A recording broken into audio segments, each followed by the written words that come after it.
Thanks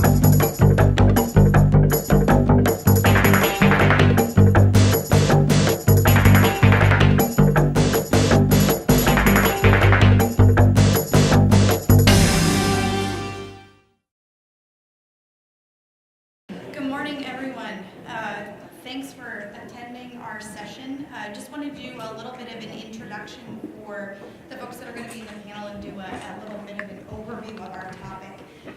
When we were coming up with what the topic was going to be for our session today, we were really looking at how we might be able to change the game through some examples that we'll share around the use of data to enhance the way that we try to engage individuals or to change the customer experience. And we'll be a little bit broad in the definition of customer, and we'll get into that in a little bit. But first I thank you so much.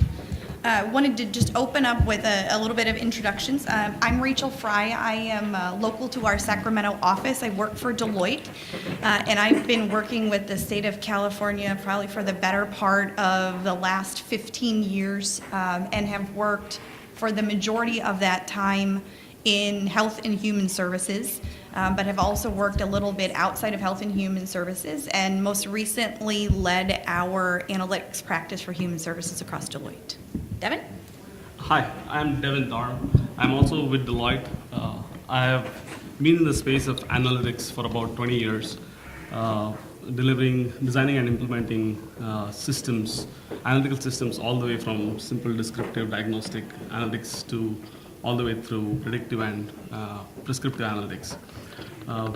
Last few years, I have been focusing exclusively on public sector analytics, helping my public sector clients understand the art of possible in analytics and help them leverage the maximum value from data through their organizations. I've been working for the state of California for the last few years. I've been helping a few departments here. Good morning, my name is Amanda Davos, and I presently work in the city of Los Angeles as the director of Mayor Garcetti's innovation team. And really quickly, innovation team, I'll talk a little bit more about it in a bit, but we're essentially teams that are in city government that are focused on bringing data and bringing design and really bringing the idea of outcomes into city government. So I lead that team down in Los Angeles. Prior to that, I worked actually with Deloitte for about 10 years and spent most of my career working here in California, but also worked at the federal and local level throughout the U.S. Can you spell your last name? Sure, it's Daflos, D-A-F-L-O-S. Yeah. Wonderful. So I wanted to start off, first of all, just to find out who we have in the room. So we're going to try a little bit of customer segmentation strategy so we understand our audience a little bit more before we get into the topic. So how many people in the room would classify themselves as policy or program staff? Okay, handful. How many people in the room would classify themselves as informaticists or data scientists? Okay, one person. So we make it in a little bit of that. How many people in the room would classify themselves as executives within the program running, being a program director, program executive? Handful? Okay. And how many people would classify themselves, I would say, as general technologists in analytics, maybe dealing with data architecture, data visualization, data integration, any of those capabilities? Okay. So we've got a good, did I miss any massive groups of people? Did I miss anybody in terms of what groupings we have? I just wanted to get an idea a little bit behind who we have for business versus who we have for technology, because we're going to balance a little bit of this as we go throughout this conversation. So I wanted to start off with, how do we approach design today? How many of you, when you're designing something, it doesn't matter what it is, it could be a call center experience, it could be a system, how many people are familiar with personas or journey mapping use cases traditionally? Okay. Or we have now the move into user stories. This is, I would say, in the past, or we've done requirements in traditional design. This is normally the way that we've thought about engaging individuals, is through the way that we would design. We sit in a session, we understand how individuals' experiences are supposed to be by doing interviews or sometimes going out into a field and making observations, but it's very high touch with broader groups. And we've been thinking about that there's been something missing, and that something missing largely is the personalization aspect and what I'll call the human element that's associated with that design. I think that a lot of times we think that everyone behaves in a certain way. I was mentioning to Devin this morning as I was driving up 5 to come that normally I drive in the second most left lane because that tends to be the fastest, but today I thought, well, I'm gonna merge over to the right, but does everyone operate in that same way? Does everyone think about maybe cutting in at the last moment on J? People are laughing because I'm sure there are some people in the audience that will cut at the last moment over on J to get off at the exit, but not everybody thinks in the same capacity. So how is it that we can capture this information to really understand individual behaviors and get to a more personalized aspect in the way that we design interactions with individuals? So if you think about customer experience in the truest nature, the way that Harvard defines it is customer interaction is, the customer experience is the sum of all interactions that we have with a person. Those interactions could be face-to-face, it could be over the phone, it could be an email, it could be their interaction with a system, it could be a flyer, an advertisement. It doesn't matter what it is. All of those are what culminate into what is considered to be the customer experience. And so what we're going to talk about is some examples of how we can leverage the information in those interactions to be able to personalize that experience, but using data to do that. So there's, observations that we can make, and Amanda's smiling at me, so her sentiment may be happy right now, but there's ways that we can grasp those also through data to be able to make a little bit more engaging type of interaction, whether that customer be Devin or Amanda or anyone else out in the audience. Okay, basic idea, everyone get that? Okay. So just I thought these are some really interesting statistics. We think about customer experience in the terms of the way that value is actually created. And I think sometimes people have related in the past customer experience to customer service. They are not the same. Customer service is very different than customer experience. But there's some interesting statistics that are out there, whether you're a department that is one where it's generating revenue, where people are buying licenses, or they maybe are writing transportation services, or if you're providing services to an individual where they're receiving maybe benefits from the government, that we find that based off of individuals' experiences, those that are bad, people will often tell 16 people about their bad experience. If it's good, they'll tell 9. Because they focus more on the negative than on the positive traditionally. We also find that if someone has a good experience, that they will tend to stay with you longer. And if you think about customer being potentially a staff member, that you may have people retained in your organization for a longer period of time based off of a good experience versus a bad experience. And on average, they stay 5 years longer with you if they've had a good experience. In terms of cost to serve, we found that through some analysis that individuals that have had a good versus bad experience, that it costs 33% more to serve an individual that has had a bad experience. And that could be through longer call center times, that could be having to respond to questions, people coming into the office. But these are some statistics just to think in mind about how important that interaction is with an individual in terms of what the cost could be to you in services, or losing somebody and having to retrain an individual, or in general just trying to get people to take advantage of services that might be offered by the state or local government. Okay, so I'm going to turn it over to Devin, and he'll talk a little bit about what we're defining as customers. Yeah, so like Rachel mentioned, customer experience is all about customers. So let's spend a few minutes understanding who that customer is. Customer is not necessarily always an external entity. It could be an internal user, or it could be, thank you. So customer is any person who is interacting with the system that is being created. So as far as states are concerned, if users who are using the system, for example, if workers are determining eligibility for thousands of cases that come in, if they are interacting with the system to take actions that will lead to the decision of whether an error is made on that determination or not, that is a customer. So let's look at customers from both internal and external perspective. So how does this whole journey of customer experience start? It starts with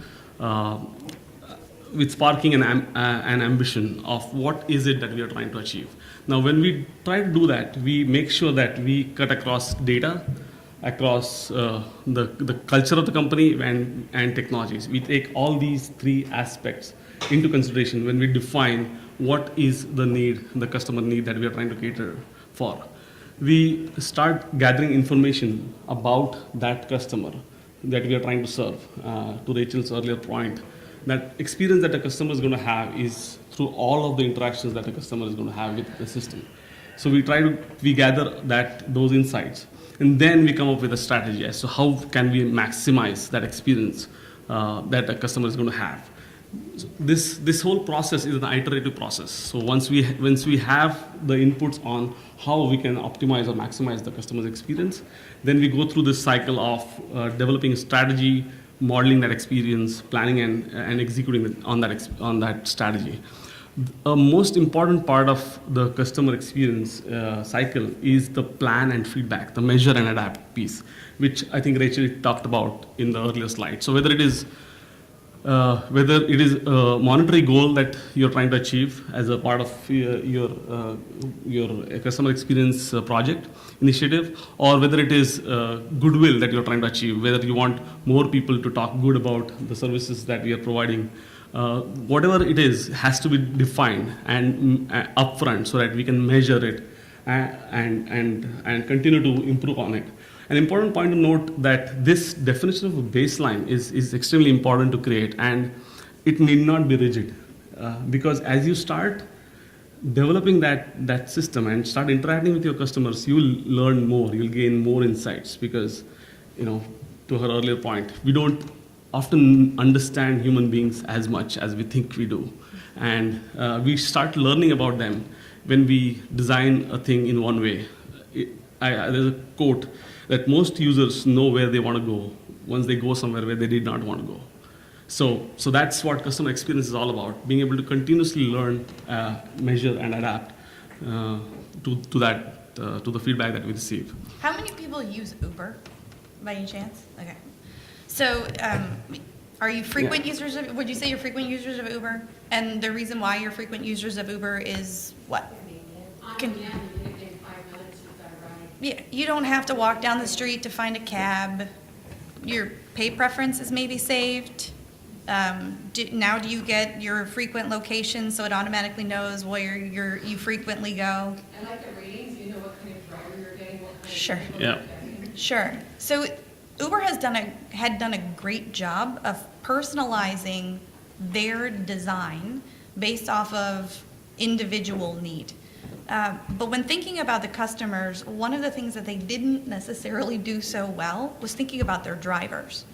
And as a result of that, they started to have a lot of people leave Uber and end up going to Lyft. So now they've started to see that their ecosystem can't rule out their customers as drivers as well as riders. It needs to be both. So I want to just make sure that we're thinking about, when we think about customer experience, it is staff internally in the state, it is vendors that you're dealing with, it is clients that you may serve, it is partners that you may have, it could be federal partners. All of those are considered to be customers within our ecosystem. Okay. Yep, thanks for that. So let's look at what are the challenges that customer experience value creation process handles, and what are the impacts that it creates. As you can see, the customer experience value-based approach basically targets customers. Once we have a definition of the customer, we need to understand that customer base a little better so that we can target the specific segments within the customers. For example, when we talk about benefits, if we could think about the population being a disabled segment population or of population of young mothers and different kind of segments, the needs of these different segments are often very, very different. So it's important to understand, to look at that population from those lenses. So from an analytics and data perspective, segmentation is the means of how we target customer populations, to understand what are these different segments that exist. Once we understand the segments, we can then create a very highly personalized experience for those segments. Once that, the experience has to be extremely relevant to me, for me to be happy, to be impressed with that experience. So you can only achieve once your definition of that segment is correct.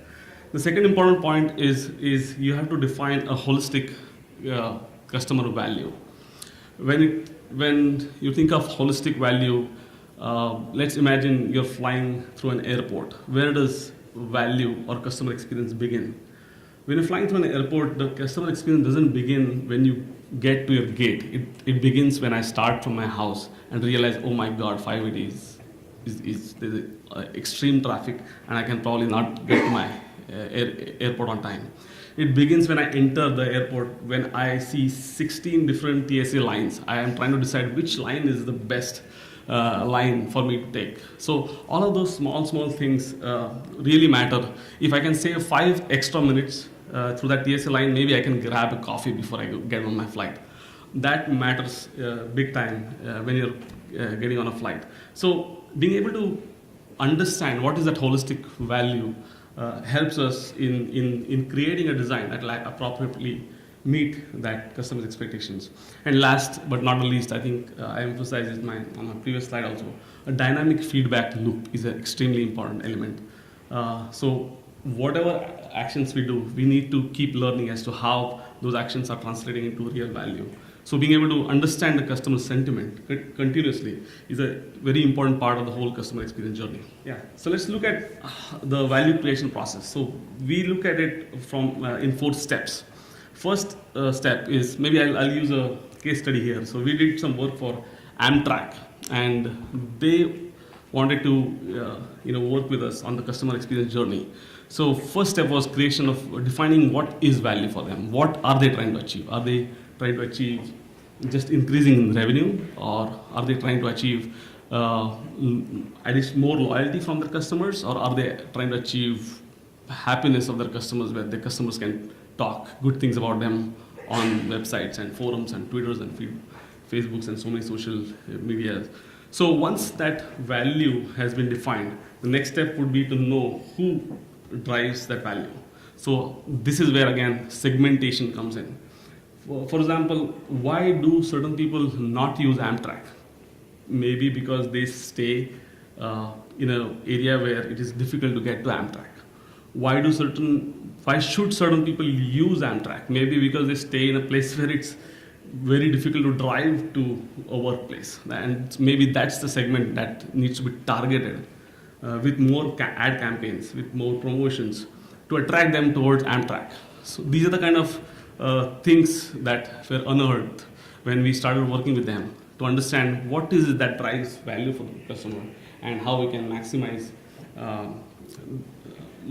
the goals, the objectives of our customer. So once all of that is defined, we start modeling that, as I talked about in the previous slide. We start modeling the strategy to improve that customer experience, and then we go into the plan and execute, and then track the value, like we discussed. So that's how you would travel that journey of customer experience. So we're going to now turn it over to Amanda, and Amanda will share a little bit about what the city of Los Angeles has been doing around enhancing their value through customer experience.